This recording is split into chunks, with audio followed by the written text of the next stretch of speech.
Hello दोस्तों, मैं आपके लिए लेकर और आया हूँ एक खौफनाक घटना जो एक लड़के के साथ एक ट्रेन में घटी है। ये लड़का रहने वाला वैसे जम्मू कश्मीर का था, पर पढ़ाई के चक्कर में और उसके पिताजी की जॉब अब थी तो ये दिल्ली में सेटल हो गए थे। पिताजी वही जॉब अब करते थे तो ये अपना पढ़ाई करता था। इसके एग्ज़ाम भी नज़दीक आ रहे थे तो एक दिन पता चलता है कि क्या बोलते हैं, उसके गाँव में जम्मू कश्मीर के दादाजी रहते हैं, उनकी तबीयत बहुत ज़्यादा ही ख़राब हो गई है। तो पापा इससे कहते हैं कि भाई बेटा हम निकलते हैं यहाँ से, और तू अपना एग्ज़ाम एग्ज़ाम है तेरे, तो क्या जाके करेगा, हम ही जाते हैं और देखते हैं तुम्हारे दादाजी को क्या हो गया है, तबीयत उनकी कुछ ज़्यादा ही ख़राब हो गई है, तो जाना ज़रूरी भी है। तो ये कहता है ठीक है पापा आप चले जाइए, मैं यहीं रहूँगा क्योंकि एग्ज़ाम है तो हम जाएंगे भी नहीं, आप चले जाओ। तो वो उसके घर वाले ये सब लोग निकल जाते हैं और ये अपना आराम से घर पे अकेले रहता है कि एग्ज़ाम की तैयारी वगैरह करता है। बाद में ये अपने वापस फ़ोन करता है कि दादाजी कैसे हैं, तो इसके पापा बताते हैं कि दादाजी की कंडीशन तो बहुत ज़्यादा ख़राब है, पता भी नहीं है कि वो बचेंगे भी या नहीं बचेंगे। तो इसको बड़ी बेचैनी हो जाती है यार कि मैं पढ़ाई में लगा हूँ, एग्ज़ाम तो खैर होते रहेंगे, अगर दादाजी चले गए तो मैं अपने आप को भी माफ़ नहीं कर पाऊँगा, क्योंकि ये अपने दादाजी को बहुत ज़्यादा चाहता था। तो उसने सोचा कि मैं ऐसा करता हूँ, दादाजी को देख ही के आता हूँ, क्योंकि जब तक देख नहीं लूँगा पढ़ाई में मन लगने वाला है भी नहीं। यहाँ भी उनकी टेंशन रहेगी, मन अलग टेंशन रहेगी और पढ़ने में मन नहीं लगेगा। तो ये सोचता है कि मैं भी चला ही जाता हूँ। तो ये अपने पापा को फ़ोन करता है कि पापा मैं भी दादाजी को देखना चाहता हूँ, आप प्लीज़ मुझे आने दीजिए, क्योंकि अगर नहीं भी देखूँगा तब भी मेरा यहाँ मन तो लगने वाला है नहीं। एक बार देख लेता हूँ आके, मिल लेता हूँ आके, फिर बाद में आऊँगा और एग्ज़ाम अपने दूंगा आके। तो पापा ऐसे कहते हैं ठीक है, तो तेरा ऐसा मन लग रहा है तो भाई आ जा तू भी। तो ये अपना बोरिया बिस्तर बांधता है, कॉपी किताबें डाल लेता है कि चलते हैं, वहीं पढ़ भी लेंगे। अगर कुछ ज़्यादा हुआ तो शायद ज़्यादा दिन भी रुकना पड़ सकता है, कंडीशन ज़्यादा ही ख़राब है तो रुकना भी पड़ सकता है। इससे अच्छा है कि कॉपी किताबें लेके जाता हूँ, वहीं पढ़ाई भी कर लूँगा और दादाजी कम से कम दादाजी के पास रहूँगा, देखते भी रहूँगा उनको रोज़, क्या उनकी कंडीशन ये सब सुधार हुआ है या नहीं हो रहा है। तो ये अपने भाई किताबें किताबें पकड़ता है और निकल देता है स्टेशन के लिए। इस गाड़ी इसकी थी 8 बजे आने को, लेकिन उस दिन गाड़ी बहुत ज़्यादा लेट हो गई। वहाँ के लिए गाड़ी जाती थी इसके साथ तो वह 2 घंटे लेट हो गई। गाड़ी अब आनी थी 8:30 आनी थी, अब वो आ रही है 10:30 और अभी पता भी नहीं आएगी या और देर में आएगी। तो ये अपने पापा को फ़ोन करता है कि पापा गाड़ी तो लेट हो गई है, अब क्या करें। क्योंकि यहाँ 10:30 बजे अगर यहाँ आती है फिर वहाँ पहुँच जाएगी ये कहीं 3-4 बजे, तो टाइम हो जाएगा, वहाँ से मुझे फिर कोई बहाना भी नहीं मिलेगा।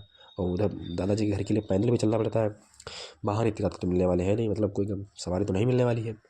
तो पापा इसके बोलते हैं कि ऐसा है तो अभी घर से दूर भी नहीं है तो वहीं रुक जा कहीं रूम लेके, और नहीं तो वो स्टेशन पर ही वो प्रतीक्षा गृह वगैरह बने होते हैं रुकने के लिए, वहीं रुक जाओ।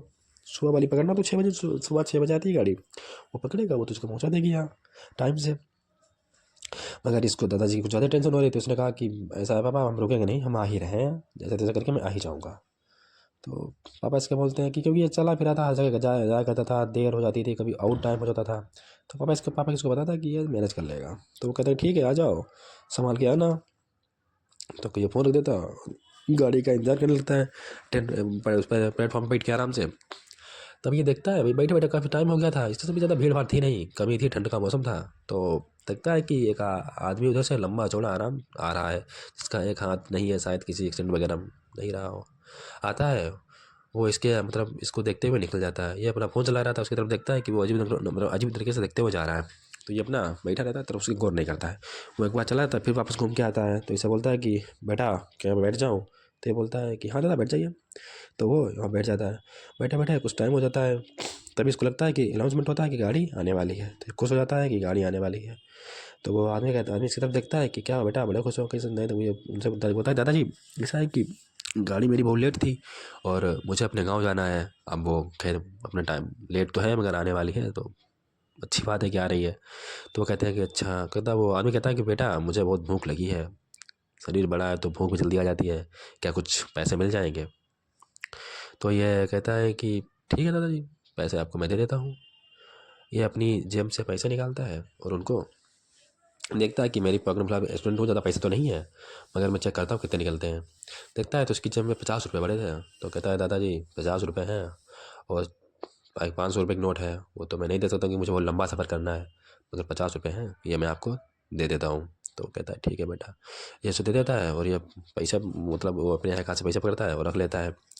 तो उससे बोलता है कि उसकी गाड़ी आने वाली होती है, तो उससे वो आदमी बोलता है कि बेटा तूने मुझे पैसे दिए हैं तो मुझे एक अच्छी बात बता रहा हूँ कि जो आने वाली गाड़ी है तो इससे मत जा, जो दूसरी आने वाली गाड़ी है उससे निकल जा। तो वो कहता है कि नहीं दादाजी मुझे आज जाना ही है, घर जाना है अपने। तो कहता है कि ठीक है दादा, अच्छा आप अब जाइए, हम चले जाएंगे। तो ये बोलकर चल देता है। इसकी गाड़ी तब तक प्लेटफॉर्म पे आके लग जाती है और ये आराम से बैठ लेता है, क्योंकि इसका रिजर्वेशन था नहीं, तो कंफर्म रिजर्वेशन था मगर कंफर्म नहीं था। तो ये बैठ लेता है, देखता है कि गाड़ी भी पहले के मुकाबले बहुत खाली थी, गिने हुए थे लोग बैठे थे। तो ये बैठ लेता है, पूरी गाड़ी खाली थी। तो स्टेशन आते थे, लोग उतरते जाते थे। लास्ट में सिर्फ ये 3 ही लोग बचते हैं, लड़की, एक बूढ़ा आदमी और ये। अगला स्टेशन आता है, बूढ़ा आदमी उतर जाता है। अब ये और एक लड़की, बस 2 ही लोग बचे हैं। गाड़ी अपनी रफ्तार में चल रही है। तभी देखता है कि लड़की बहुत दूर बैठी है, अपना फ़ोन चलाने लगता है। लेकिन इसको लगता है कि फ़ोन चलाने लगता है, जब फ़ोन नज़र उठा के देखता है कि लड़की और करीब आ गई है। तो ये सोचता है कि शायद वहाँ उसे अच्छा ना लग रहा, इधर उठ के बैठ के आ गया, फिर अपना फ़ोन चलाने लगता है। देखता है कि लड़की और आगे आ गई है। इसे बड़ा अजीब लगता है यार, ये डर जाता है, क्योंकि डब्बे में ये और लड़की 2 ही हैं। इसको लगता है कि लड़की मेरी वजह से भले ना डरे, लेकिन मैं लड़की की वजह से डर जाऊँगा। तो ये कहता है कि अब चाहे लड़की मुझसे डरे या गुस्सा हो जाए, कुछ भी हो जाए, मगर मैं उसकी तरफ ही देखता रहूँगा। तो ये उसकी तरफ देखता रहता है कि आखिर ये हरकत क्या कर रही है। तब तक देखता है कि इसका फ़ोन में मतलब कुछ बजा रहा था तो बंद हो गया। तो ये अपने फ़ोन तरफ ध्यान मतलब सही करने लगता है। और जैसे सही करता है, देखता है जैसे सही करने के लिए नज़र ऊपर उठाता है, देखते हैं कि लड़की उसके सामने खड़ी। और ये देख कर डर जाता है, भाई यार ये कैसे हो गया। वो अजीब पीछा नज़र से देख रही थी। इसको देख के बड़ा अजीब लगा कि बाकी सब तो ठीक है, ये कैसे देख रही है। तो ये सोचता है कि ये चली जाए कि पागल लड़की होगी। तो ये सोचता है कैसा है, अपना फ़ोन चलाने लगता है। कस के पकड़ती है भाई यार और उसको बाहर फेंक देती है।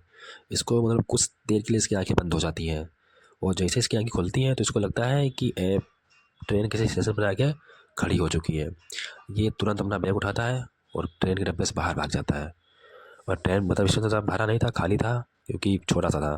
तो सोचता है कि मैं कुछ भी हो जाए इस ट्रेन में तो नहीं जाने वाला हूँ, मैं इसी मतलब स्टेशन पर दाँत काट डालूंगा, मैं इस ट्रेन में नहीं जाऊँगा। तो ये भाई यार रुका रहता है, तब तक गाड़ी चल देती है।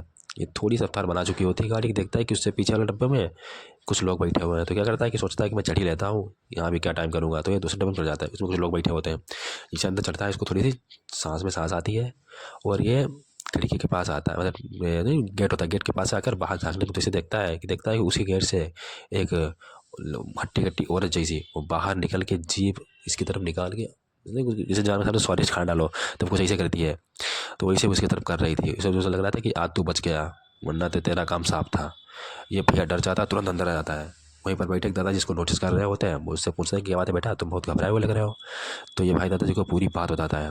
तब दादाजी इसको बताते हैं कि आज से कुछ समय की बात है कि इसी ट्रेन में 2 हस्बैंड वाइफ यात्रा कर रहे थे। रात में ही उस डब्बे में कोई नहीं था, बस वो मतलब 2 ही थे। लेकिन पता नहीं क्या हुआ, किसी बात पे उनमें झगड़ा हो गया। हस्बैंड होता है अपनी वाइफ को धक्का मार देता है, वो बाहर गिरती है जाकर और वो ऑन द स्पॉट ख़त्म हो जाती है। तब से बहुत लोगों को उस डब्बे में जब वो औरत दिखती है और परेशान करती है, कुछ लोगों को मारने का भी कोशिश करती है, मगर जो बच जाते हैं। तुम्हारी तरफ जो होते हैं वो बच जाते हैं, वरना बहुत लोग हाथ से मारे भी जा चुके हैं। तो बेटा अकेले आपको उस डब्बे में चढ़ना नहीं चाहिए था, जब कुछ ऐसा हो रहा था तो उधर के आपको पीछे आ जाना चाहिए था। वो कहता है कि दादाजी मुझे नहीं पता था, आज से मैं ना जाने का उस डब्बे में। बस वो रात करके अपने गाँव पहुँचता है, अपने घर में भी सबको बताता है, सेम टू सेम उसकी कथा, मतलब यही कहानी घटना उसके पिताजी भी उसको बताते हैं कि उनके साथ भी एक बार घटी थी। भाई यार तब से मैं सोचता हूँ कि ट्रेन में सफ़र करो तो कोशिश करो अकेले डब्बे में ना ही करो, जिसमें 2-4 लोग हैं उसी में बैठो। तो अगर आपको कहानी अच्छी लगी हो तो प्लीज़ सब्सक्राइब करें और हमको भी मोटिवेट करें आगे और अच्छी कहानी बनाने के लिए।